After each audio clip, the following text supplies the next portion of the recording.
You are live. Good evening. My name is Steve Worthington. I'm the mayor of the city of University Place. I'm calling the regular meeting of the University Place City Council to order Monday, March 21st, 2022. Thank you for joining us. Before we begin this evening, I want to take a moment to reflect on the tragic events that occurred last week in Spanaway that resulted in the death of Pierce County Sheriff's Department Deputy Dom Kalita. We know that every day here in UP, members of our police department leave their homes and their loved ones, not knowing what that day will hold for them. On behalf of the entire City Council of University Place, I want to take this moment to reiterate our tremendous gratitude and support for the work of our law enforcement officers, what they do in University Place every single day. Our community is without a doubt better and safer because of them. I now ask you to join me in a moment of silence to remember the sacrifices of Deputy Kalita and his family that were made in service to their neighbors in Pierce County.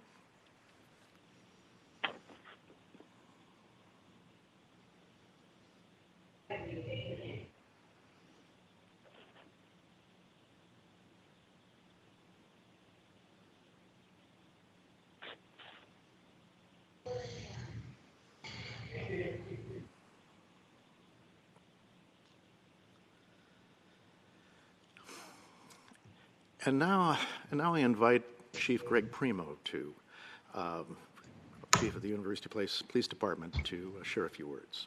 Chief Primo? Good evening. Thank you, Mayor and Council, for those comments and for taking time to recognize Deputy Dom Kalita. As you all know, your officers here at University Place Police Department are also members of the Sheriff's Department. Some of us have worked with Dom in different capacities. Two of your officers here in UP are SWAT team members and have worked with Dom closely over the years as members of that team. Some of our citizens might actually recognize Dom as well, as he recently served as a presenter at our last community academy here in University Place just last fall. On behalf of the members of the University Place Police Department and the Sheriff's Department, I do want to thank the community for their ongoing support. And I ask that you continue to keep Deputy Kalita and his family in your thoughts and prayers. Thank you, Mayor, for this time. Thank you, Chief. With that, we're going to move on to our roll call. Councilmember Keel. Councilmember Keel, present. Councilmember Wood.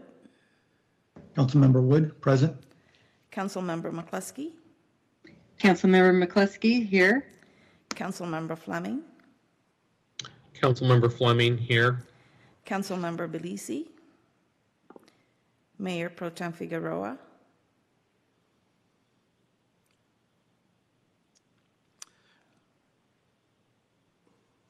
Mayor Pro Tem Figueroa present.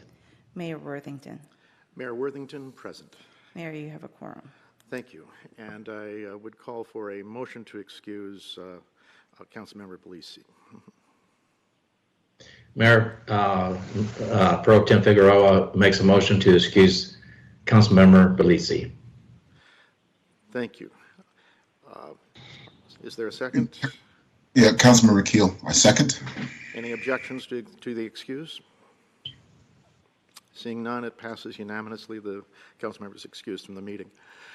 And now, Councilmember Wood, if you would be kind enough to lead us in the Pledge of Allegiance.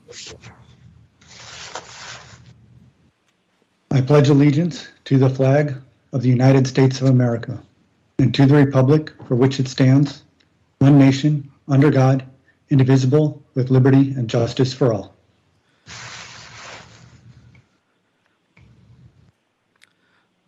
Thank you. And now a motion to approve the agenda. Is there such a motion? Mayor, this is Mayor Pro Tem Figueroa. Make a motion to approve the agenda. And is there a second? Councilmember Keel, I second. Any objections to the approval of the agenda as distributed? Seeing none, the agenda is approved. That brings us to a presentation this evening from the Association of Washington Cities. And I believe we have with us Alicia Seegers-Martinelli, who is the Association of Washington Cities Interim Chief Executive Officer. And this would be a good time to come forward. So there we are. Thank you. Thank you, Alicia. Well, thank you so much. Good evening. I'm joined by Tanya Sugarman, our Member Services Director, and we look forward to speaking with you a bit tonight about AWC, some of your achievements as council members, and then also just what we do for you and how we serve you as an organization. So again, I just want to say thank you, Mayor, members of the council, and also to your city staff. It's always a pleasure to be with you and presenting this type of information. My name is Alicia, and I'm serving as the interim CEO during this time. Some of you may have known our former CEO, Peter King, well, who retired last fall. So we are in the midst of a search for a new CEO at this time.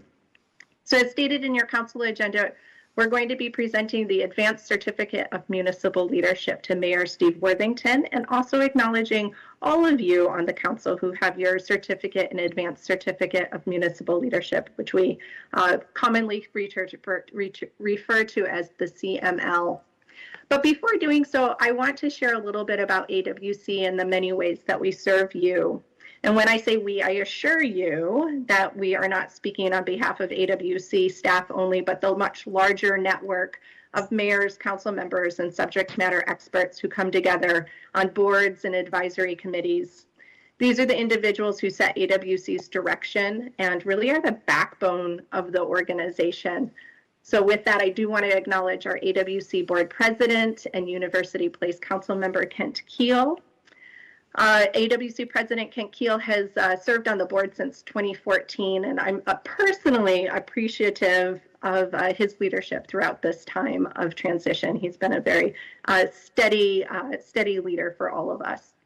Mayor Worthington, you have served on the Legislative Priorities Committee, which helps shape our policy goals as we advocate on behalf of cities. And I know that I've seen many of you regularly at our conferences and events, which is certainly a very important engagement as well. So our mission is to support you through advocacy, education, and services. And you're going to hear a little bit more about the education programs that we have for elected officials, but I want to begin by talking a little bit about some of our other services, which I believe that you will be familiar with, because University Place is a member of 3 of our member pooling programs: the Employee Benefit Trust, Retro Safety Alliance, and the Drug and Alcohol Consortium. AWC is also your voice with the legislature, the executive branch, and regulatory agencies. We have our legislative bulletin that comes out regularly during the legislative session, keeping you informed. Now that session's over, we move to a monthly edition. And then we also have advocacy-related events, which I hope you will continue to attend. This Thursday, we do have a briefing with our state senators, moderated by President Keel, and then also a legislative wrap-up just a few weeks away on March 29th. So great opportunities to engage with our lobbyists and really hear the nuts and bolts of the legislative session. We also recruit elected officials to serve on boards and committees. And so there's many ways for you to be involved at the state level on some of those boards, commissions, advisory committees. We always publish those opportunities in our newsletter, City Voice, which comes to you every Wednesday. So with that, I'd like to introduce Tanya Sugarman, the Member Services Director, and she'll share a little bit more about the CML and the history of the program. Thank you, Alicia, and good evening to you all. I'm Tanya Sugarman, Member Services Director for AWC, and I've had the privilege of running our training and events program for the last 9 years here. And so I wanted to just give you a little bit of an overview of the CML program. As Alicia mentioned, it stands for Certificate of Municipal Leadership, and that is a mouthful, so I will go ahead and refer to it as CML. So AWC's CML was developed in 1997, and it recognizes mayors and council members for accomplishing training in 5 competency areas. So when you attend an AWC event that offers CML credit, we automatically track your credits and you can check your progress online. So as far as the requirements go, there's a core and there's an advanced certificate. So for the core requirements, it falls under 5 categories, and elected officials need to earn 30 credits and attend at least 1 workshop in the following categories: roles, responsibilities, and legal requirements, public sector resource management, community planning and development, effective local leadership, and diversity, equity, and inclusion. With the advanced certificate, city officials receive this after earning an additional 30 CML credits, including at least 1 training in the diversity, equity, and inclusion competency area and demonstrating community service. The community service must be at least 6 months in duration and completed within the last 5 years. So tonight, if staff would please go ahead and put up that slide we prepared for you. I think this is pretty special in that at University Place, we'll go ahead and go to that next slide. Of course, we are here to acknowledge Mayor Worthington for recently receiving his advanced certificate of municipal leadership. But I also want to take a moment to acknowledge that your city has put significant emphasis on continuing education. And I want to thank all 5 members of the council that have earned their core and/or their advanced CML. So thank you to the council for your commitment to continuing education. We're here to support you in that ongoing education and training. We do hope to see you at the annual conference in June, where you can receive 10 CML credits for attending in Vancouver, Washington. And at this time, I'd like to go ahead and turn it back over to Alicia. And this is where we do our virtual congratulations and handoff to the mayor. So certainly last but not least, Mayor Worthington, we're going to present you with your advanced certificate of municipal leadership on behalf of the AWC Board of Directors. And I always say on behalf of President Kent Keel, also your fellow council member, we extend our sincere congratulations and we applaud your dedication to continue in educating yourself and other municipal leaders. So thank you all very much for the opportunity here, and it's great chatting with you this evening. Well, thank you, Alicia. Antonio, thank you for being here. And it is a significant accomplishment, but I do think the real thing to be celebrated is the number of certified municipal leader certificates our council has. I'm glad to join that rank. Thank you. Well, very good. And now we can move on to, our next item, which is public comments. It's that portion of the evening when we get to see and hear from our citizens. Here in the virtual environment, we're now in the public comment portion of the agenda. An opportunity for members of the public to provide comments to the City Council for any items not appearing in the agenda or on the consent agenda. You can participate by email. And we have the email contact information towards the bottom of the slide on your screen. We also have participation by telephone, where you can hear the meeting. And to call in, it is 1-509-342-7253. And it's conference ID 721-914-521#. And we use the raise the hand feature to be recognized. And let's see, you can do that by pressing 5 on the phone.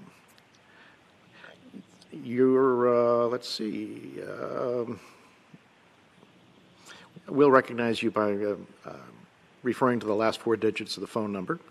And you can also do this by computer and use the raise the hand feature in that case as well. So, Emmy, we have no written comments this evening? We did not receive any written comments, Mayor. Okay, thank you. But we do have a member of the public, at least one, who has their hand raised. That would be last 4 digits of the phone number are 7364. And we're ready to take that comment now, and you have 3 minutes. My name is Dennis Ford.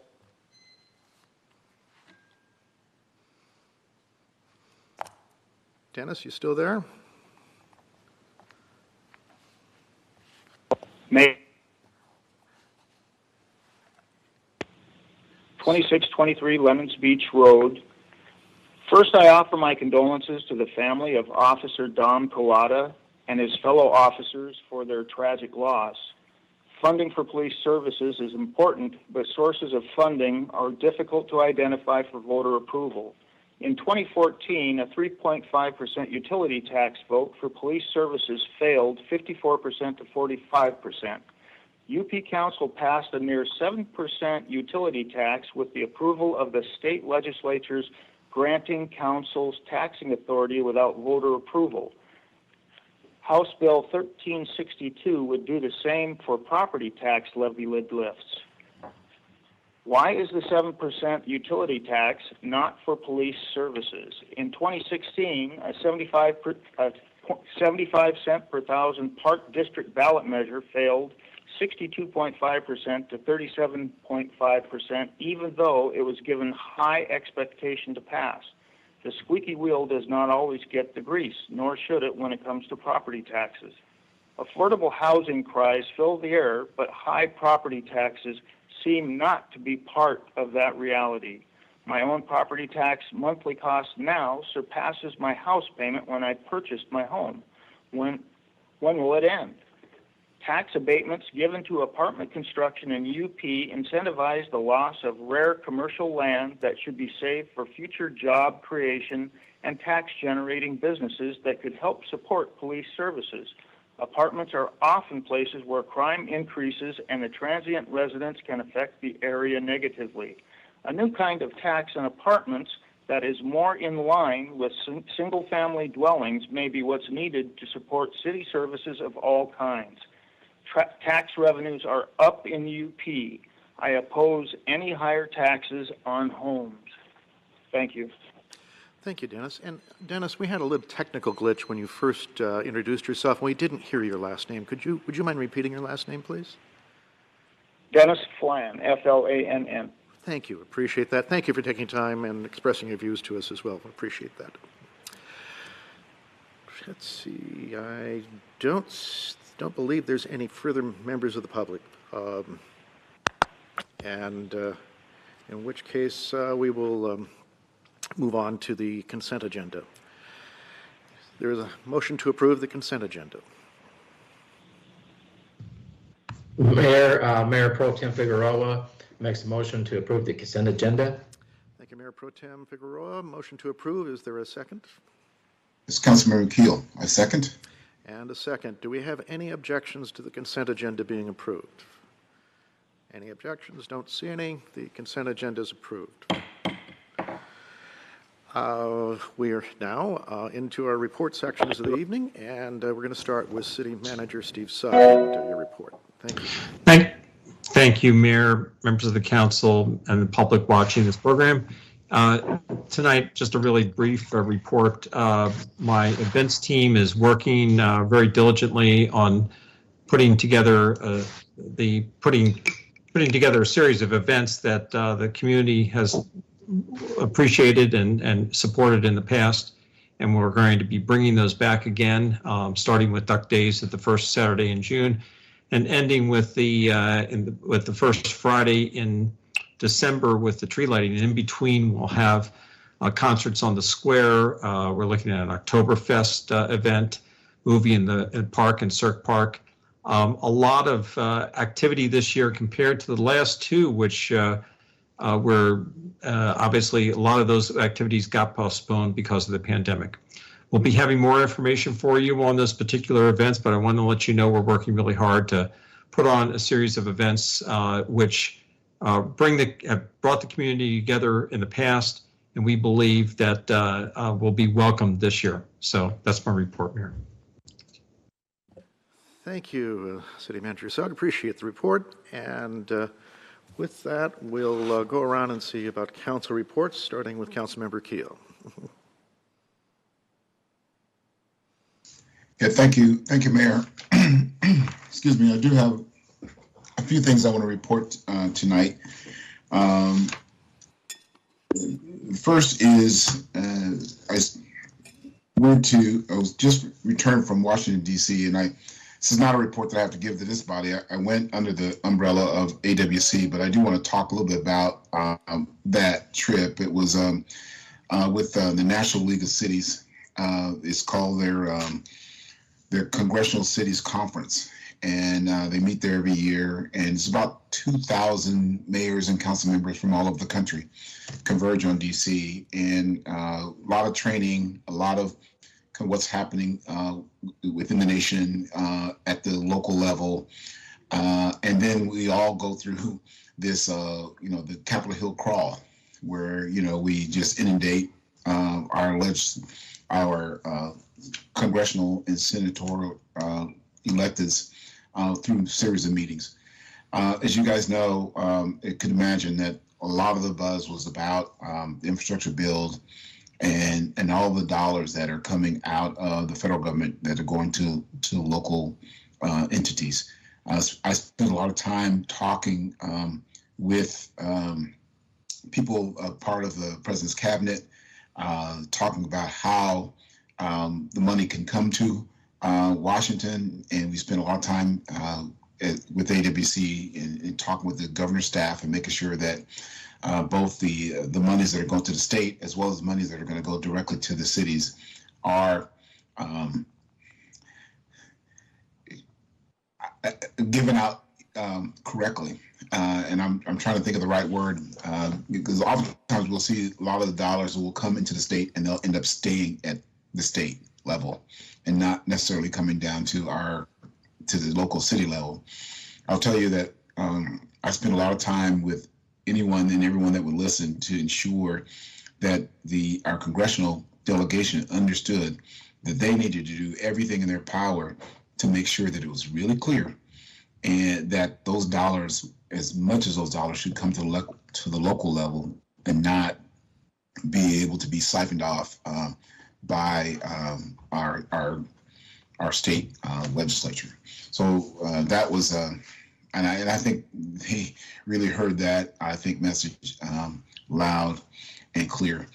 On Monday, we had the privilege to actually have the president come to our meeting. Security was crazy, but he addressed the group. And then on Wednesday, we had the Speaker of the House come and address the group as well.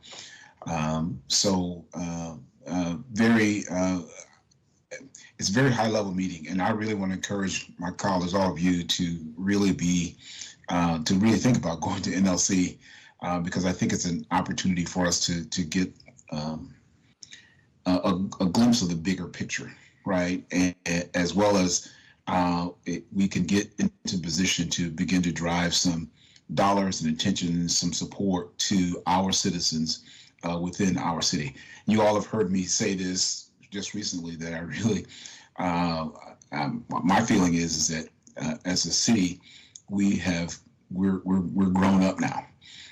We're not the little unincorporated little place outside of Tacoma, just before you get to the Narrows Bridge. I mean, we're the city of University Place, and we hosted the world here in 2015.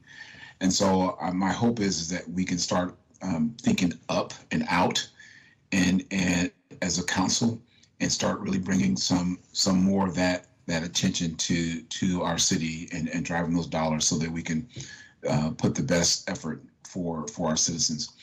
And with that in mind, I do want to say one other thing. And I talked to the mayor just briefly, but I'd like to just put out that at the appropriate time, and I don't know when that would be, but I'd like for us to actually take up a conversation to consider actually becoming a member of the National League of Cities. There's a bunch more benefit that come along with that from lobbying and all those kind of things like that. But I'd like to just pose that as a conversation. It does cost some dollars, but I think it would be a good conversation for us to have. The last thing I want to report today is with the also passage of those dollars, Sound Transit has bolstered, a few $1 billion for Federal Way, which of course is very key to Pierce County and consequently very key to University Place. We had a gap. Senator Patty Murray actually called me directly on the phone and said, told me congratulations that she championed a few $1 billion into this package that went directly to Sound Transit for some bus riding things up in the north end, but also for Federal Way too as well. And so that's good news for Federal Way, but also it's good news for University Place too, because you can't get to University Place until you get to Federal Way. And so we're just really excited about that. And Mayor, there's a few more things, but I'll stop there with that. Well, thank you for the updates, and it sounds like a productive trip. Very good. Yeah. All right. Councilmember Wood. Any yes, Mayor, thank you. I have no specific reports, but I do have one comment. We did, I think, a good and rightful job of recognizing Deputy Collada for his recent sacrifice and remembering his family. I'd also like us to remember Deputy Scaniff, who was injured in the same shooting. He was apparently just released from the hospital, but he has a pretty severe injury, and just send our prayers for a quick recovery for him. Thank you, Mayor. Thank you. Good addition. Thank you. Councilmember McCluskey. Thank you, Mayor. I'll ditto Councilmember Woods and all the other council members' comments in regards to the incident that happened. Very sad and tragic on so many different levels. Hopefully, whatever had transpired there that created that horrific action, maybe we can reflect and gain some additional tools so that we can also ensure better safety protocols going forward, if that is at all possible. And once again, my condolences to the family, and also prayers as well to the the injured sheriff deputy. Thank you. Thank you, Councilmember. Councilmember Fleming.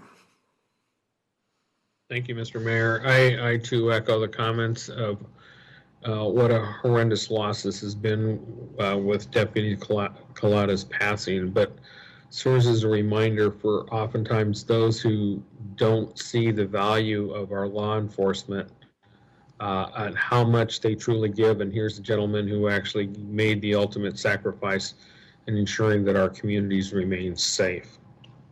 And so I'm sure his loss will be felt not just in our own community, but throughout our entire county. So as Councilmember McCloskey pointed out, our hearts and thoughts are with him, his family, and the rest of our law enforcement community. So thank you. Mayor Pro Tem Figueroa. Mayor Pro Tem Figueroa does not have any comments. Thank you. Thank you. So I have a couple of comments to get to. One is, as I've reported earlier, I had scheduled meetings with each of the chairs for our commissions, the 4 of them, and now I've completed those meetings, had a good opportunity to discuss with each of them their upcoming opportunities for them to join us in a council meeting and have a little more communication, at least a chance. And I think most, if not all, of our chairs will likely take advantage of that. It was also a chance to hear things that are going on for them, and by and large, the commissions are moving along well. And though some are eager to do more, and others are busy doing all that we've given them. So I didn't hear there's a couple, I didn't hear them asking for more, but we're going to get our work done, though. So it was good. But in our upcoming meetings, you'll see on the agenda, on a fairly routine matter, we'll have the chair of each commission and at least invite them in for 15 minutes or so and give you more firsthand opportunity to hear their thoughts and how things are going that way. On a different subject, a very positive subject, Duck Days is back. We just heard that. So we're going to have Duck Days after a 2-year hiatus because of the pandemic. We'll be back. It's, as we all know, the first Saturday in June. I believe that's June 4th for those that are keeping score. And that's going to be our wonderful parade. So, Council, I've been asking a few things or talking to some staff about Duck Days a little bit and some others. And I thought we might do something just slightly different this year because we've had some pretty significant, important achievements in our community. We have 3 state championship teams at Curtis High School. And what would it be like for us to find some way to feature them in our parade? You know, does that seem like something that after winning a state championship we should do? Okay, good. All right. I see lots of thumbs. Excellent. Okay. Well, we're going to make that excellent. Good. We're going to make that outreach. I've talked a little bit to the district, but it was time we talked with you too. But these young men and women have done some amazing things, and we are, I think, understandably proud of them. And featuring them in the community parade seems like a good timing and the right thing to do. So we'll get that underway, and those that can participate, I certainly hope they will. I think that's really going to do it for my comments this evening, but thank you. We'll move forward with both those items. With that, yes, Councilmember Keel. Mm-hmm. Thank you, Mayor. I apologize. I just had one more thing I wanted to mention. When Alicia and the interim CEO was here, they were talking about the CML. We have a little contest amongst the board of AWC. And our past vice president from Spokane, kind of laid the gauntlet down. She's not on the board anymore. She turned out, but we were trying to see who on the board could get all of their council members CML qualified. And, and of course, I'm not shy, right? So I said, bring it on. I think UP can beat everybody. And so we got this competition going on, right? And so we've got 5 of us already ready to go.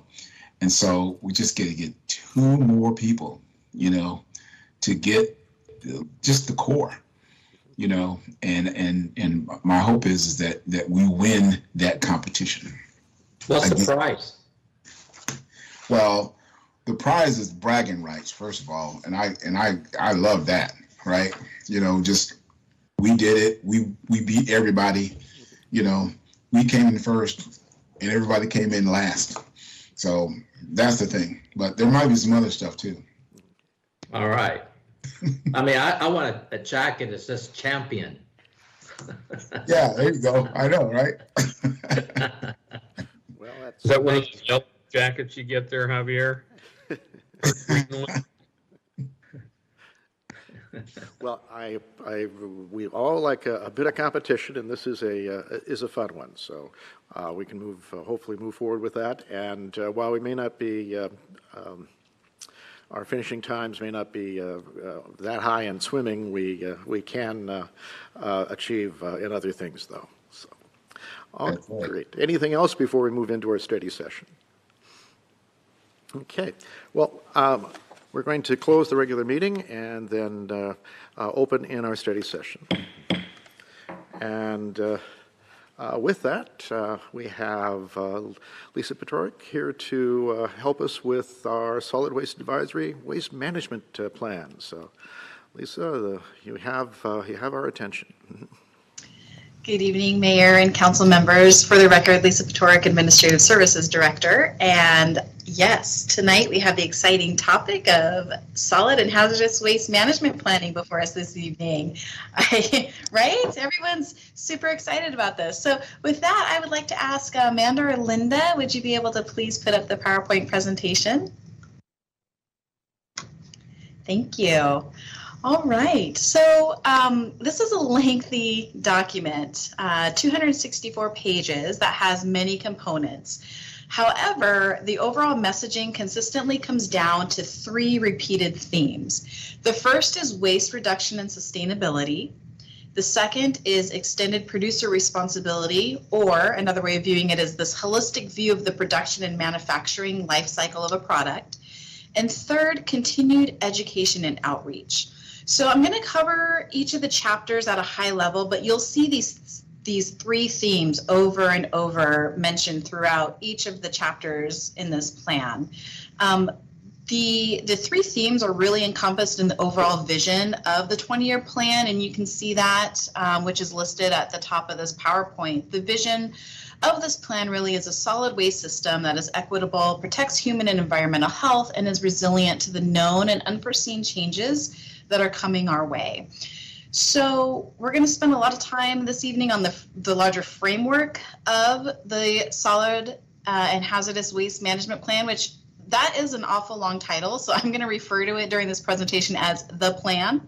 But I'll inject some further details on some of the finer points. Again, this is a 20-year vision. It's meant to be a living, breathing document. There's opportunities for council to have input, not only at this time, but in years to come.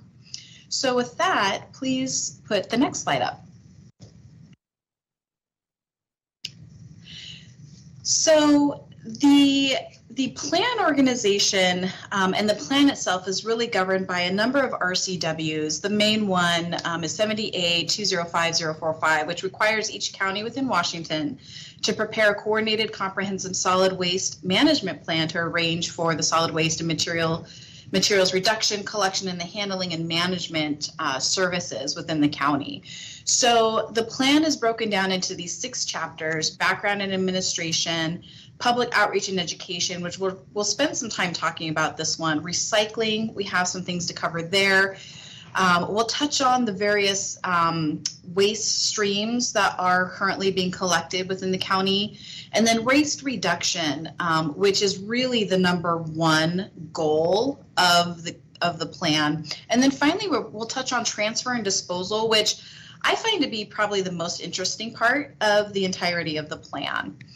So with that, let's get into it. All right, next slide, please. So the plan itself has identified 5 different goals, sustainability obviously being a main component of it, resources, so identifying fiscally responsible self-sustaining funding for an integrated system, communications and education. This is an ongoing process that's carried on from the last 20-year plan and is really further developed in this current 20-year plan. Then it moves on to partnership and continuing to foster those strong working relationships among the various agencies involved, including the interlocal cities that have signed on for work in this plan. And then finally, the system and infrastructure, just providing the infrastructure and other resources to meet the growing solid waste needs within the county. Next slide, please. So the focus of the last plan compared to the focus of this plan is very different. There's a shift in focus, which in the previous 20-year plan really focused on the end of life of a product. And there was a lot of responsibility placed on the consumer in terms of, okay, what would happen to the product once they bought it, it was in their hands, would they put it in the landfill, or after education, would they recycle it? So a lot of the previous plan was focused on outcomes like measuring the amount of waste and then the amount of recyclable materials.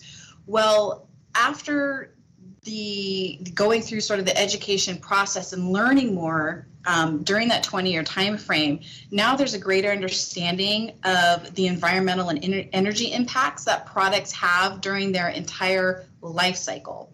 So we're talking about from the extraction of raw materials to processing the product to manufacturing, packaging, and even transporting the product to its final destination.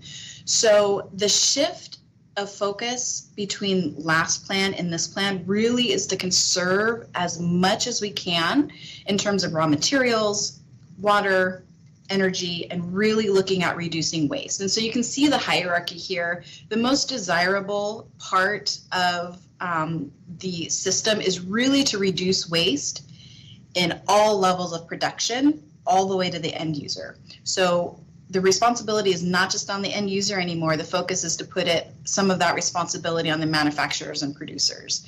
Then how do we reuse some of these products? And then obviously recycling and composting is in there. And of course, the least desirable is to have things just wind up in a landfill. That's unavoidable for certain things, right? There's certain things that there's just no recyclable material. There's nothing it can be turned into, so it is going to land up in the landfill. But if we can reduce waste as much as possible to limit that, that's the best outcome for us. Next slide, please.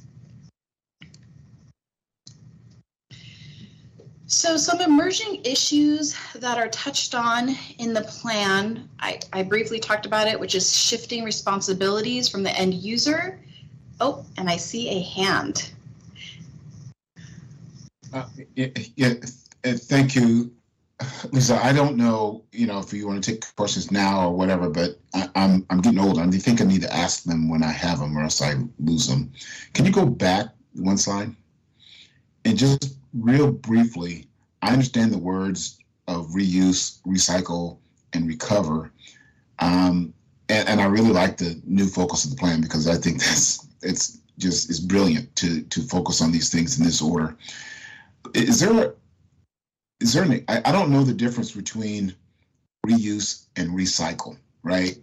And then recover as well. I mean, they all seem to almost be interchangeable to me. And I'm just wondering if you can maybe get some distinction quickly.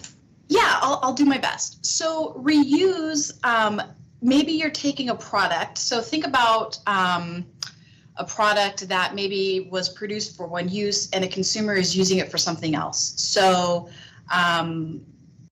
I don't know, let's think of maybe they're using a water bottle that was, produced for consumption of water, and they're saving it and reusing it because it has a cool pattern for watering their plants, in their kitchen, or they're just reusing that bottle, as a drinking bottle because it looks cool. Got it. So recycling then is taking that raw material. So let's use plastic again. and breaking it down. So maybe it's shredding it or doing something where that raw material can then be used by another entity to turn it into something else.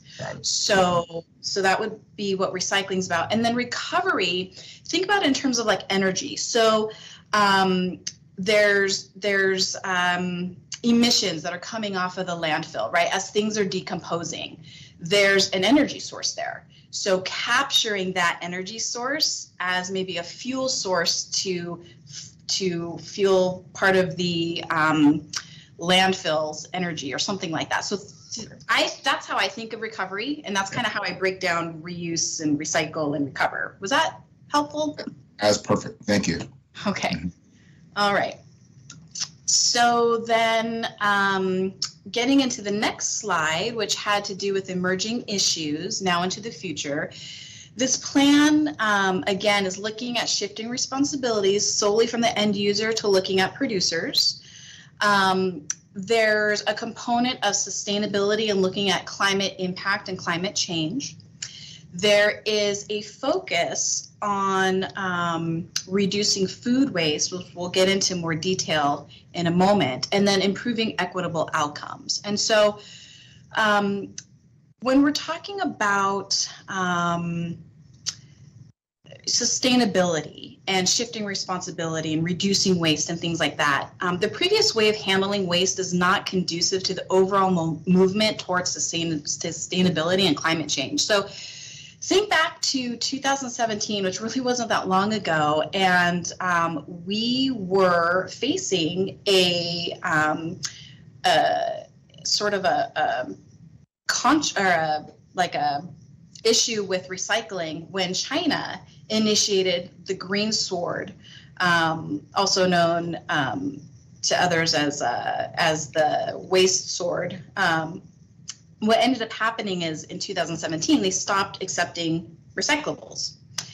And it highlighted at that point that we really have a responsibility in looking at how waste that's created here then gets shipped overseas and gets dumped in a lot of other countries. And so what was meant to be recyclable maybe in a lot of our minds ended up not being recycled and were just put into a landfill. And so when that occurred in 2017, it really required entities, including the county, to really think about, okay, we need to improve education, we need to look at our recycling, we need to look at sustainability, and we might need to look at this more on a global level instead of just our small little part of the world.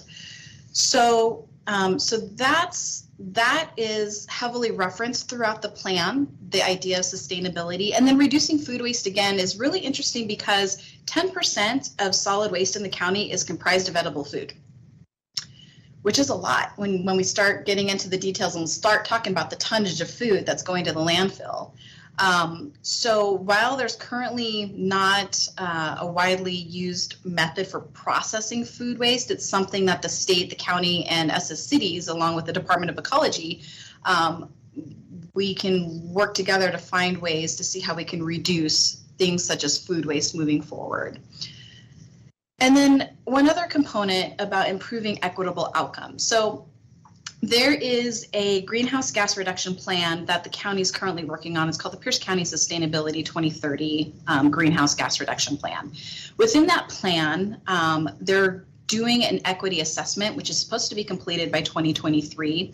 The results of that equity assessment will be applied to the solid hazard waste management plan in the future and guide efforts to evolve into a more equitable solid waste program. So there's a lot of different components where different communities experience different impacts. And so the hope is that this equity assessment will help make this program more focused on equity in the solid and hazardous waste management plan. Next slide, please.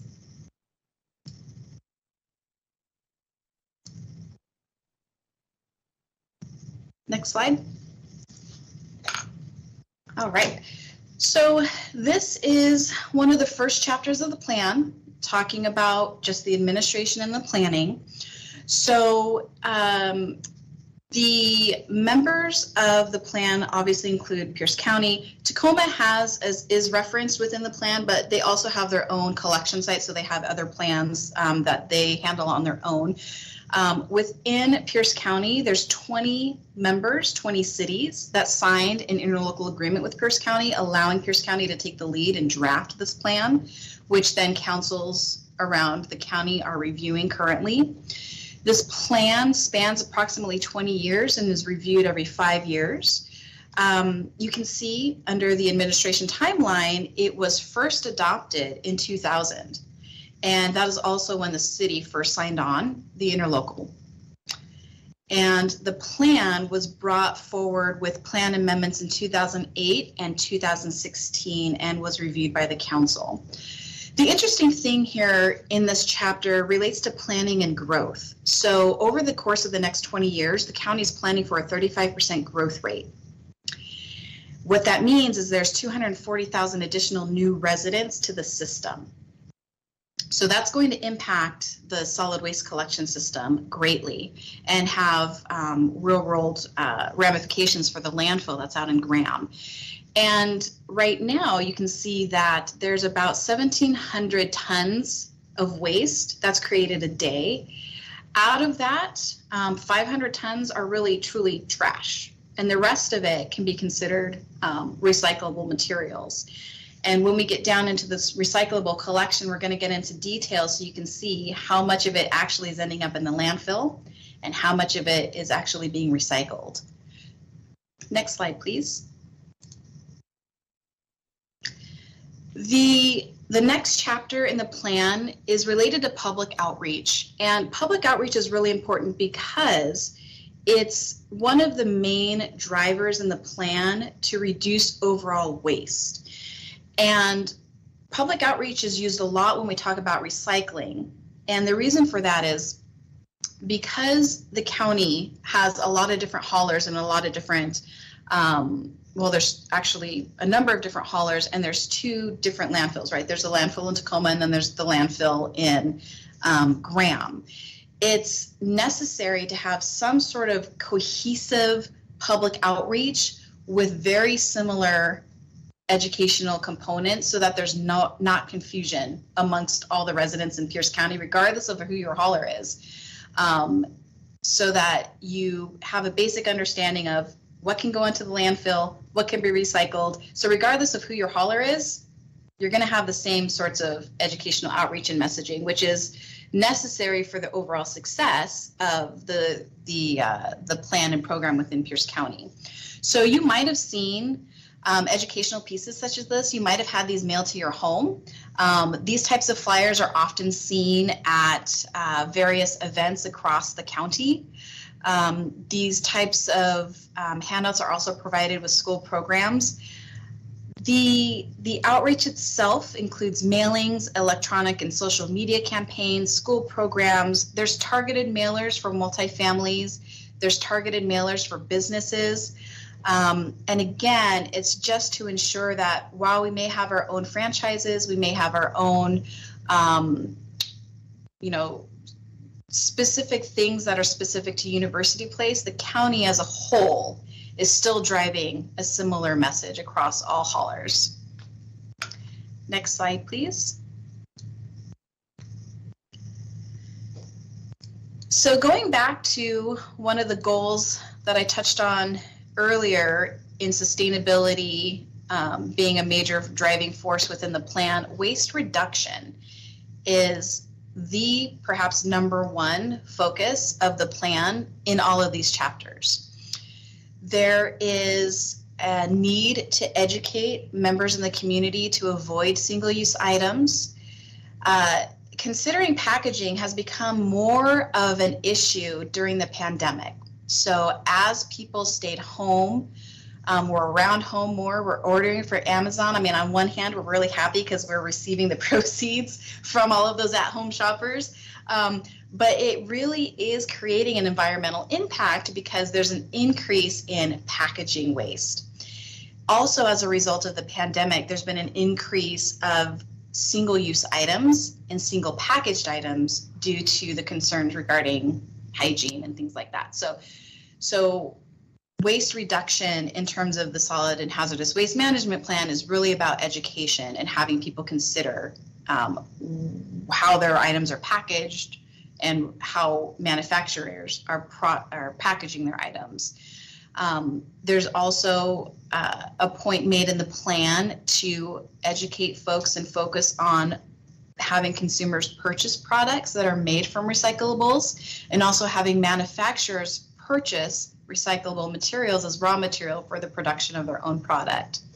And then life cycle analysis, and this is what we touched on earlier, but again, this process attempts to capture the total amount of like greenhouse gas emitted during the production and transportation and end of life phases of various materials. When the solid and hazardous waste management plan talks about life cycle analysis, they're also talking about some tools that are currently being used that the plan would like to implement in the future. So there's an analysis tool that is put out by the EPA, and there's one that was also developed by the Oregon Department of Environmental Quality. And essentially what it does is it tracks the life cycle of a product, it tracks the energy used, the materials used, and the environmental impacts of that product through the life cycle.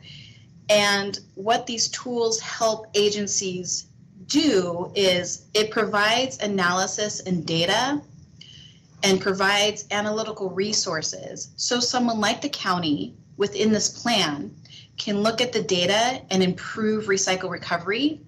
They can identify which materials would have greater impact from waste reduction, and they might be able to also use these tools to more tightly focus educational and outreach programs. And then again, under waste reduction is just the continued necessity for using the tools of the trade and providing continued education and outreach. And again, during the pandemic, a lot of the outreach went electronic because there were a lot less events happening. But you know, we're all hopeful that we're coming out, and you had mentioned earlier that you know, events are on the horizon. So we're also hoping, and I know the county is hoping, that there will be more opportunities for in-person education and outreach on a number of these issues in the plan. Next slide, please. So recycling is a major component of the plan itself. And one chart that is shown in the plan is an illustration of what is going to the landfill.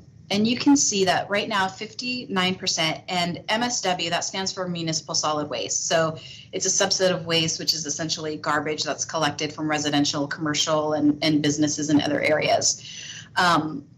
Most of the things that are collected and are going to the landfill are waste at 59%. However, the remaining 41%, you can see from this chart, are actually recyclable materials. So 14%, those are curbside recyclables, things that are going in your commingled containers. 3% is glass. And then other recyclables. So other recyclables are things like plastic bags. They could be large appliances like refrigerators, which can be recycled, but they have to be done in a particular way. Even construction and demolition waste is considered other recyclables, and those too, depending on what type of waste they are, can actually be recycled. So this is just a snapshot of what currently is going into the landfill. So 41% of those materials are recyclable. Next slide, please. So in 2019, and the county does a waste system analysis, and they review actually what goes in the waste stream. And so this was the data that came out of 2019. And you can see here, this is just another way of looking at it, that everything that's above this gray bar really can be recycled through the existing curbside recycling program. Glass and construction and demolition waste, that can be recycled too, but again, that has to be taken to specific sorting locations for those materials. Next slide, please. So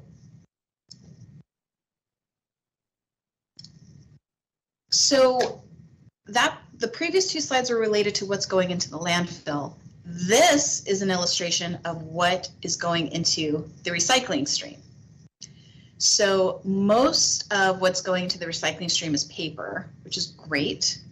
Then you have things like plastic, and then here you still have some things that aren't necessarily great. So there's some aspects of construction and demolition materials that can't be recycled, but are still small percentage finding their way into the recycling program. So if you recall, prior to 2007, we had 3 separate buckets for recycling. There was the paper bucket for recycling, there was the glass bucket for recycling, and then there was like the tins and cans bucket for recycling. In 2007, the county moved towards a commingled recycling program. So most of us have like a blue or a gray bin, same size as a garbage can, and we're throwing our recyclable materials in there all at once.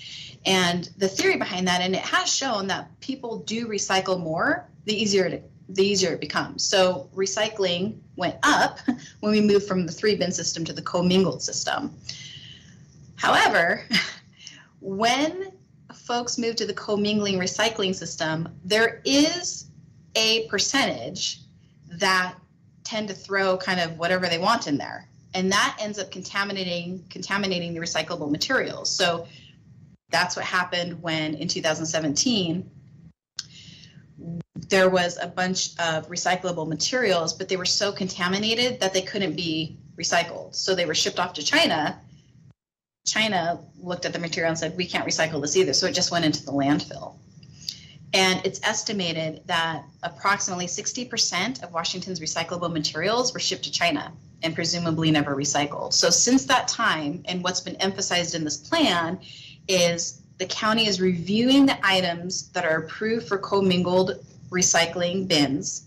You've seen those pamphlets earlier that reference as an educational tool what can be put in recycling. But given the last couple slides that you've seen, there is some contamination going on. So the point of this section of the plan is just to illustrate that recycling is important to people. People really want to recycle, they really do. But there just needs to be better education on what can be recycled. And it might come to a point where it's said, you know, hey, these are the things that are recycled, but it's more important to not contaminate your recycling and throw something away that you might not be sure of than it is to just mix it in with your recycling and have that whole stream be contaminated. So the plan itself focuses a lot on recycling education. It provides a lot of data of what's happening in the recycling arena in the county. Next slide, please. And again, this is just another illustration provided in the plan of an educational piece of what goes into the current recycling stream. I do want to mention that glass recycling, a lot of people were disappointed in the mid 2000s when glass can no longer be put in the commingled bins. And so a number of glass recycling sites have been set up around the county, and University Place has a few different glass recycling sites around as well. Next slide, please. So the next chapter of the Solid and Hazardous Waste Management Plan talks about organics management. So organics management, this is your land, your yard waste. So think of your yard clippings and your tree branches and leaves, but it also includes food waste materials. So organic management, when you're talking about food source materials, those are mostly comprised of edible and inedible food, and there is some organic matter included in that, such as pet waste and hair. The state has a goal of reducing food waste by 50% by 2030, and it's interesting because the plan itself recognizes that this is an area where they need to do a lot more work. So the focus for this chapter in the plan is really just to continue using the tools at hand to educate people about reducing food waste while it takes some time to study some other options and see what other areas of the country are maybe doing a better job on organics management. So there's some areas of the country which use biodigesters. Oh, back please. Backwards. Back 2 slides. Yeah, there you go. That use biodigesters. The county doesn't really have access to any of these, and they're quite expensive. So it's something that they mention in the plan of, hey, we may want to look at this in the future, but right now, let's just educate folks. So again, it's going to be focusing on reducing food waste where they can. Edible food rescue. So that's when you're looking at a lot of food bank networks have relationships across the county with grocery stores. So before that food expires, it's going to people who are hungry. For food that isn't edible, there should be education regarding that food going to maybe local farms and maybe feeding backyard chickens or some other livestock, and then an emphasis on composting and using that food to break it down into soil, which could be used for farming, both personal in your own garden or having communal composting sites where local farms can use that type of material. So again, for this chapter, the focus really is just on continuing education. Next slide, please. Moderate risk waste and miscellaneous waste streams. Okay, so this is a focus on everything else that's not recyclable per se, as we think of recyclables in terms of paper or tin, but it is defined, moderate waste is defined as small quantities of hazardous waste, but it's exempt solely because of its quality, or it's households, it's household items that are composed of hazardous substances. So when it comes to moderate risk waste, for example, think of like paints or oil thinners, batteries. There's a lot of regulations that oversee these types of programs, but some of these items can actually be recycled. So when you're thinking about paints or thinners or oil, those would have to be disposed of in a specific manner so that it doesn't cause environmental harm. But batteries, those can be recycled. Certain computer parts with e-recycling, those can be recycled. So it's just a matter of educating the public on where some of those items can go to be recycled or reused.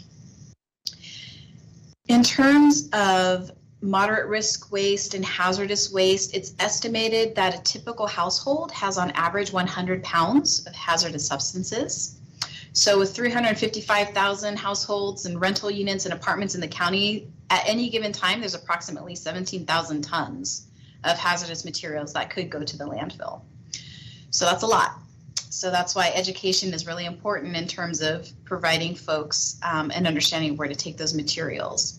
As for businesses, the county has nearly 500 facilities registered with the Washington Department of Ecology, and they're titled dangerous waste generators.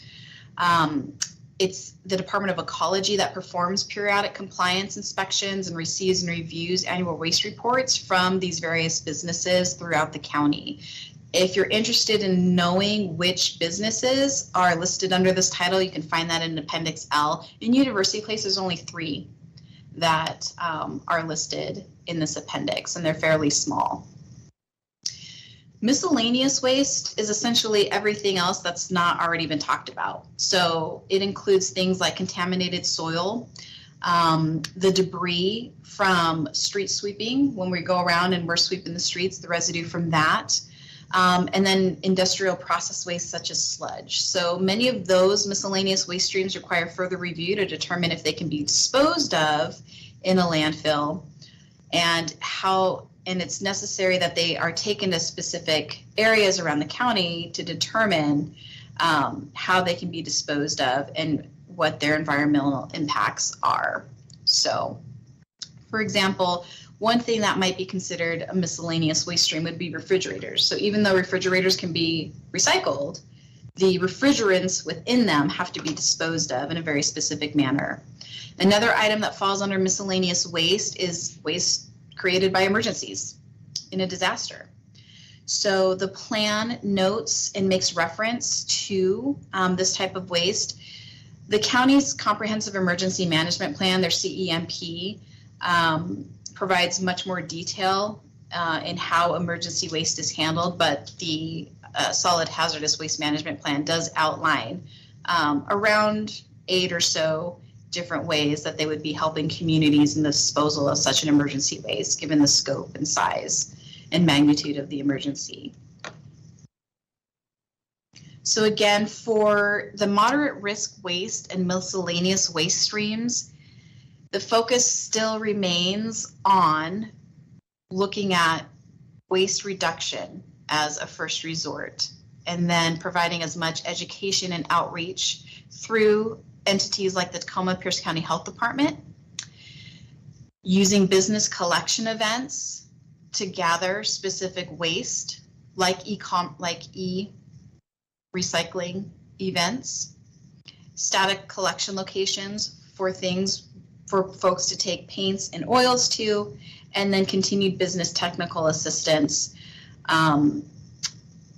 in helping businesses reduce any waste that they create.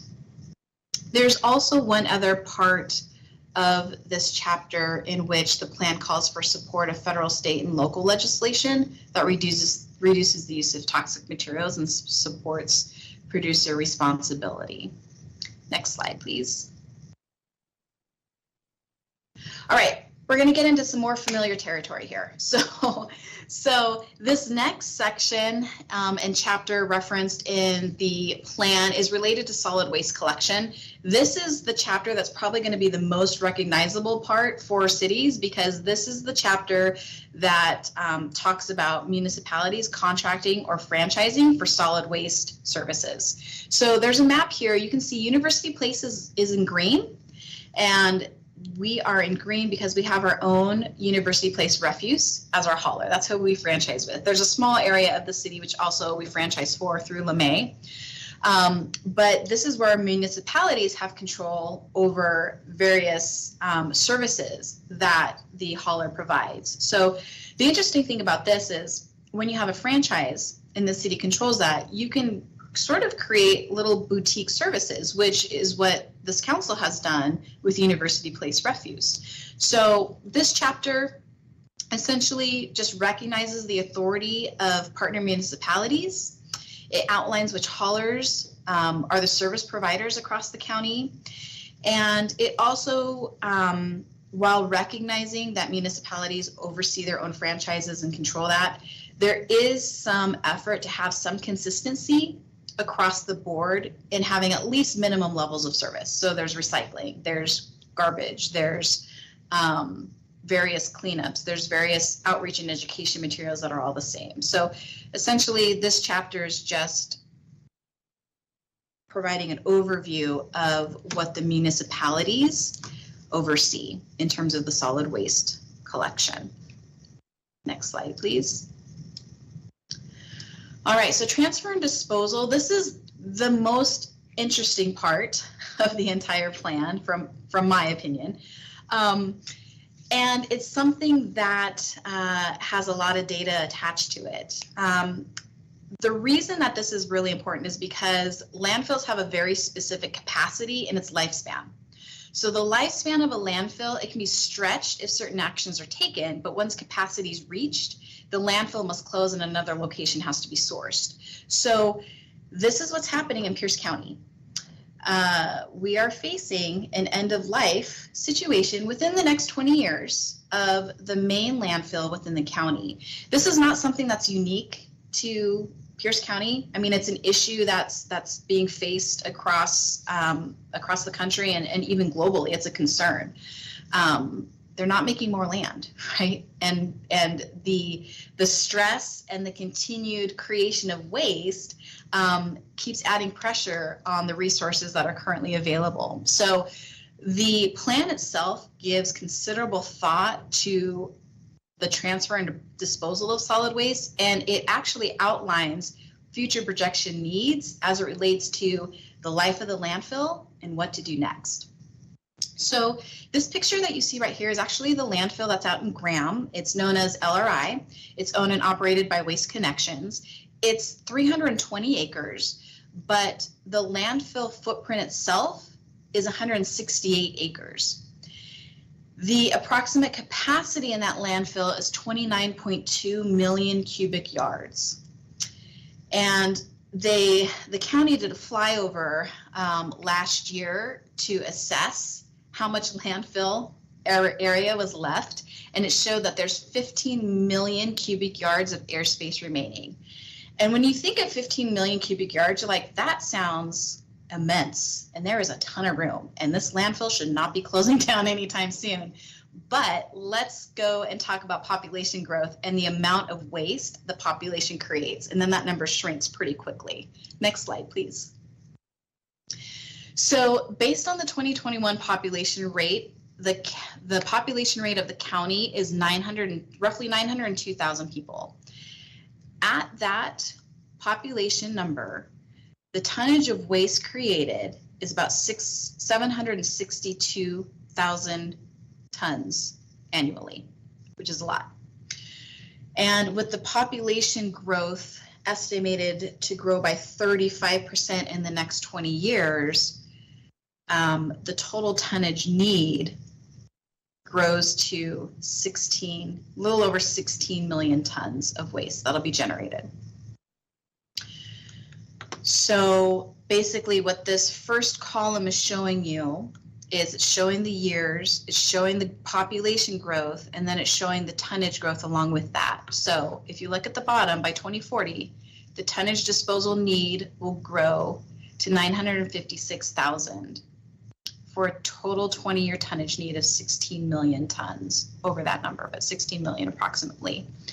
So this projection under this first column has the landfill reaching capacity and closing by 2030. The closure date lengthens slightly to 2032 if some current tonnage rates remain static for the next few years, but that remains to be seen. So let's talk about these other two columns. You can see, and we'll go to the next slide here in a minute, but if there are some changes made and if some goals and actions are taken in the solid waste plan, then you have a scenario 2 and you have a scenario 3 that extends the life of the landfill. Next slide, please. So scenario 1 is essentially, we don't change anything, right? Population grows, we don't take any steps to reduce waste, no goals or action steps within the plan have any effect, and we just keep carrying on. So again, closure date is estimated to be 2032. In scenario 2, the plan assumes that some of the goals, some of the planning issues, some of the action steps outlined within the planning document are being met, and the county is experiencing some reduction in the estimated rate of disposal. So they're seeing some waste reduction happening. In addition to seeing some of that waste reduction, the plan would provide a cap and implement a cap so that any excess waste is then diverted from LRI and taken to a larger regional landfill in Central Oregon. So that central landfill in Oregon is quite large. It's a regional landfill that's also owned and operated by Waste Connections. So in 2023, rail would be used to haul up to 160,000 tons of material from the county, Tacoma, and JBLM annually. Under the scenario, if those things are being met, then the landfill will reach capacity somewhere around 2036. In scenario 3, you're having greater reduction based on the implementation of some of those goals and action steps. So if those are being met and the county sees waste reduced by 5% annually, in addition to that long haul approach that I just talked about and moving waste down to Oregon, This has the landfill potentially remaining open until 2042. But the plan itself, when you read through it, expects that extending the lifespan is going to fall somewhere between doing a mix of 2 and 3. So it might not be realistic to think that the closure date would be out to 2042 because, as you'll see in the next slide, waste reduction isn't really occurring on the path that they're hoping that it would be. So it looks like, you know, the landfill may close between 2036 to 2042. That would be the realistic expectation of this current 20-year plan. And the reason for that is, if you go to the next slide, this came out of the 2016 appendix that went to council. And in that, they provided a level of service for solid waste disposal capacity.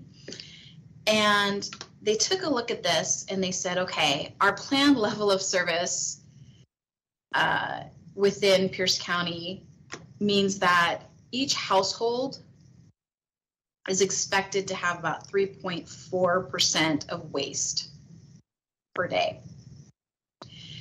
In the appendix itself, they wanted to reduce that to less than 1.1 pounds per day by 2040. So it was really hoping, I mean, it has a planned level of service that's actually quite low. But you can see in 2015 and 2016, they actually were below their planned level of service, which was a good thing. However, starting in 2017, their estimate versus actual projected disposal per capita was pretty in line with their plan in 2016. But then starting in 2018, the actual numbers started to outpace their planned level of service. So based on this, you know, in 2021, the actual projected disposal per capita was 3.4, which was 12% greater than what they had estimated. So we're still hovering around where we were in 2017. So this, combined with, you know, increased population growth and increased waste, it really puts us on the path to having the landfill maybe not remain open until 2042. And I see a hand. Yes, just a quick question, Leslie. So I'm looking at this chart on the actual, and you can see that year to year are pretty consistent, 3.4, 3.4, 3.45. And it occurs to me, having lived here this entire time, I don't recall any specific actions taken to actually reduce waste on the part of the public. I mean, there's no public education going on other than recycle, which has been going on since 2007. And so what specific actions were taken to actually attempt to reduce this waste stream? Let me go back in here real quick. And some of this effort, especially in 2021 and 2020, was stymied a bit more with the pandemic and not getting out there.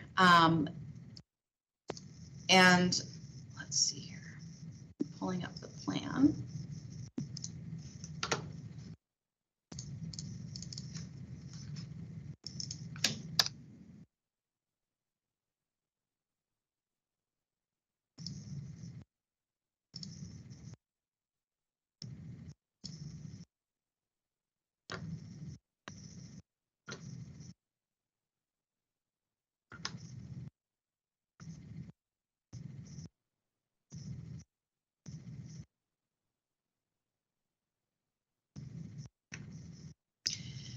So the plan itself, so I can't speak to the 2016 one because I don't have that in front of me. And so I will do some digging and see what was listed in the 2016 as outreach plans.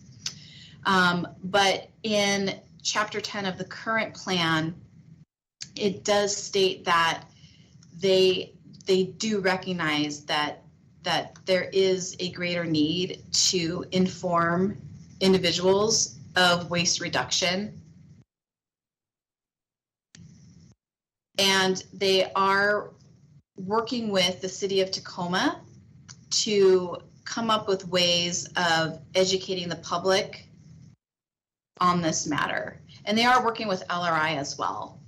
So the focus, and this is something that, you know, we can also get further detail to see how they're shifting from previous educational campaigns to target specifically this issue related to the landfill. But right now, it's really outlined in terms of the recycling chapters, their waste reduction chapters, and educating people on mainly waste reduction, and then educating their producers on minimizing various elements of their product and reducing waste at the front end. Okay, that's just as, because what I'm seeing here is a dream sheet of how things will get better over time from now through 2040, but not really specific plan of action. And maybe that's later on, but I'm not really seeing that right now. Thank you.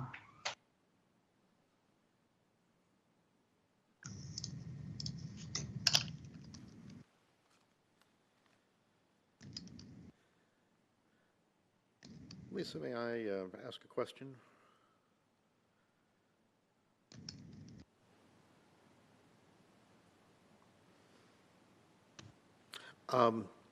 So 2017 is when we see this, the numbers sort of go upside down on us. But it was also 2017 that the green sword was used by China. And that changed, that stopped a strategy. Now, we were doing what some people were calling wish cycling, wishing it could be recycled by putting it into the recycle bin when in fact it can't be recycled or it contaminates the waste stream. And China was, in any case, that was also caught up in some geopolitical activity that was going on at the moment at that time as well. So I think that's a little bit of it. Wish cycling doesn't really work, but it's tempting if if you're looking for some place to put something. I had a question too. So, and it goes back to the previous slides. We can stay on this slide. I think everybody saw the issue of opening another landfill. I don't know the answer to this, but I would guess that it might take 8, even 10 years to permit, construct, and prepare a landfill for operation. I mean, the permitting activity for that is significant to just getting some community to step up with it. And it's not UP to take that on. If we're getting anywhere close to that, I assume someone's looking at that timeline and preparing some plans. So. Yeah, and the plan, if in this specific chapter of the plan, there's not enough space and it's not feasible for another landfill to open in the county. So that's why Oregon, the current landfill in Oregon that's operational, is being looked at in the long term. Yeah, I think that's owned by Rabanco, if I remember right. So, okay, good. Well, thank you.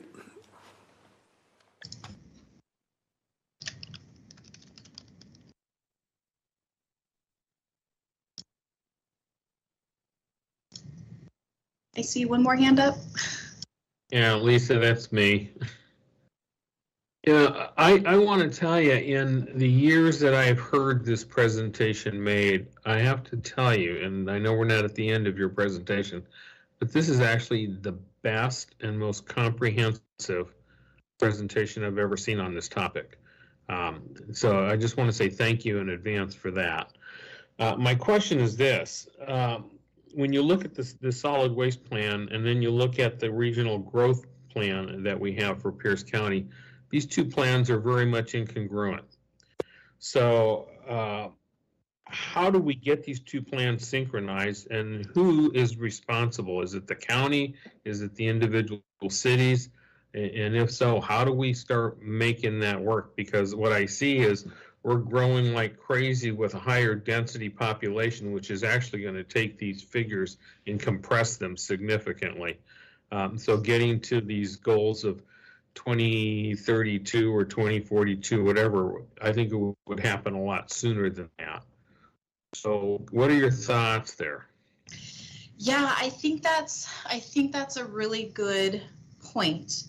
And it's something that we can definitely talk to the county about and ask for some more guidance on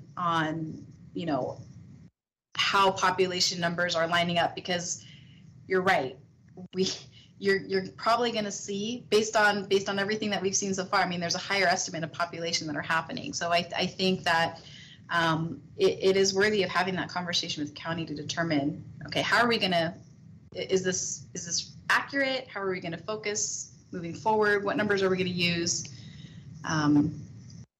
So that's what I have for now. And I think that that's the point of having these conversations, is when these ideas are coming out and when you're making these points, then we as staff can take them back to the Public Works Department, which has a heavy hand in drafting these sorts of plans. We can take it back to the Solid Waste Advisory Committee and bring these up and have those discussions there. And like I said earlier, right, this is a living, breathing plan, and so things can change, and it's expected that things will change within this document moving forward. So just because we're having a conversation today doesn't mean it's going to end here. There's lots of opportunities in the future to raise these types of conversations and have these conversations. One of the things I see is, we as a city have embraced the growth plan and embraced a higher density population in our community. In those presentations we've had in the past, we've never, ever addressed this piece of it. So do we have some homework within our own city on how to make our contribution to making this solid waste plan a little bit more doable over time? Yeah, absolutely. And the county is looking to these interlocal governments as planning partners. So I think you're correct there, that we should do some more digging on that. Okay. Well, thank you so much for a great presentation.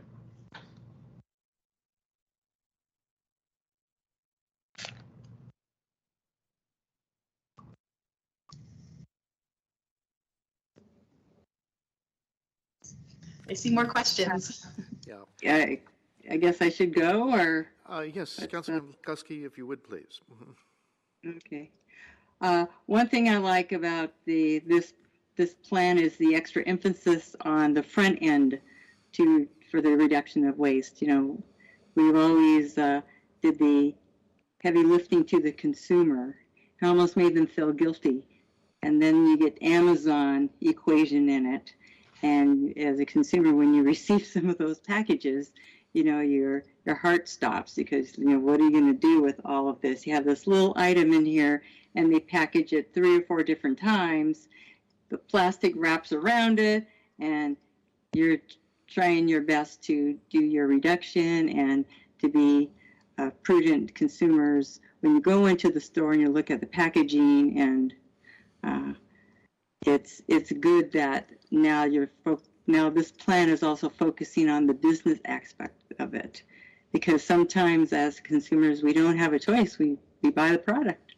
We want the product. We need the product, and so I really like that aspect of it, and also doubling down on the education, especially with the food waste. Maybe the partnership with the health department to look at some of their policies that they put in place that actually increase organic waste in our food stream, and unintentionally under the guise of public safety, maybe looking at that and seeing, well, maybe not taking that so hard a fast rule, but to be a little more reasonable, so that the food can be redistributed to where it's needed, and not put in the organic waste. looking at also how the consumers understands when food is spoiled at the front end of it as well. There's a lot of misinformation out there, and no one wants to consume anything that is bad for them, that would make them sick. Also looking at the restaurant industry, and I know there's been, when I was on the SWAC, there was also discussions about where when you do takeout, plastic utensils and the little plastic containers are not to go out in the bag. So it will be a sit-down restaurant where you can have the nice, proper meal with the silverware and the plate and everything, and that could be also reused in regards to that. And my other question is, why does Oregon want our waste?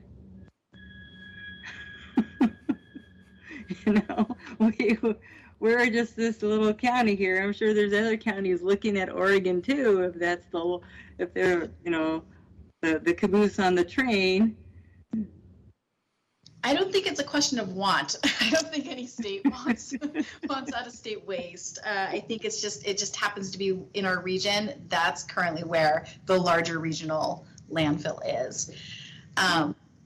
Council member, you would be pleased to hear that Washington State recently passed a law, which actually, let me rephrase that. Washington passed a law which was recently enacted, where when you're going to take out, you now have to request for utensils. It's not automatically just put in your to-go bag anymore. So it's a step in the direction that you were just talking about. Right, true.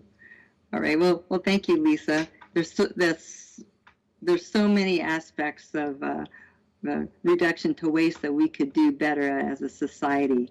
Like gift cards could be another one, and electronics. But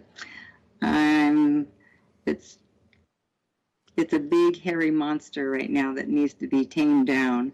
So I'm glad this document is a step in the right direction. So thank you. Mayor Pro Tem Figueroa. Thank you, Mayor. Lisa, as the county transitions in transferring the waste to Oregon, I assume that there's going to be an additional cost that's beyond what we pay because of transporting the waste to within Pierce County is absolutely a big deal within Pierce County or all the way to Oregon. Will you be presenting, or is there any information of what the cost to the consumers will be in increasing costs for this new implementation of this new plan? Yes, council member. So there's nothing specific in this current plan that talks about how much it will be. So I will go back and talk to the county to determine what a future rate structure potentially might look like. I imagine too that would be something that would be brought forth. And I know they may not be able to get into the rate structure itself, but you talk on percentages, based on what they know, can they maybe give us a window of a percentage? Okay, most likely this will cost an additional 60% increase in refuge costs for the consumer when they go into the next phase of transferring this waste to Oregon. It will be nice to know, because at some point in time that will happen. It's going to be a big ticket. Yeah, definitely, council member. I have taken notes, and so I hope I've captured that correctly. You are wanting to know if there's going to be an additional cost to ratepayers, do they have a window or a percentage of how much they estimate that potential cost increase could be? Correct. And if I understand our contract with UP Refuge, the last was just renewed it, and it was for 10 years. I think it might have been a little bit longer than that. Maybe 20? I want to say 2045, but now I'm going to have to pull this up. And the reason I'm highlighting that, just as I'm just brainstorming here, this is a study session for my colleagues and the administration, and that is, we have a contract with UP Refuge for past this date that will, or there's going to be an implementation of transferring this waste to Oregon, and it will impact on what UP Refuge is going to have to pay out, which means they're going to be wanting rates increases on our citizens. And I think that part of what we passed was giving them enough raise, or I forget how it was structured, so that they wouldn't come back to us on raising rates. So it's something we may want to relook and restudy. Thank you. Very good. Thank you, Mayor Pro Tem. Lisa, we are scheduled until 8:15. That's about 7 minutes. I'm going to guess you might need a little more time than that. Would that be the case? I'm actually getting close to wrapping up, and to answer Mayor Pro Tem's question, the franchise is through 2035. Okay. So, if you wouldn't mind, Mayor, we are really very, very close to wrapping up. Go for it. Okay, next slide, please. Last slide. So essentially, what I wanted to close with is, this is a lengthy document, and I applaud you for sticking with me through this entire presentation. It's 264 pages that are very detailed. It covers a lot of ground. I know it's not the most exciting topic, so I really do appreciate the time that you spent discussing and listening to me on this issue. And it is an important issue, right? It affects the environment. It affects businesses. It affects many different communities in many different ways. So in closing, I just wanted to repeat the themes that are found throughout the document. Again, the focus is on waste reduction and sustainability, extended producer responsibility, looking at that life cycle of a product, and then really continuing that education and outreach on a number of different topics.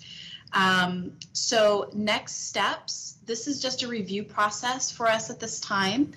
There was mention at the last Solid Waste and Advisory Committee, there was another entity that was very interested in having a more in-depth section. There was a comment about illegal dumping, but they wanted a more in-depth look within the plan at illegal dumping. So there might be an added section on that later in the year. It probably won't happen prior, like a fully fledged illegal dumping section probably won't happen before this goes to the county, but they're putting in a place saver right now.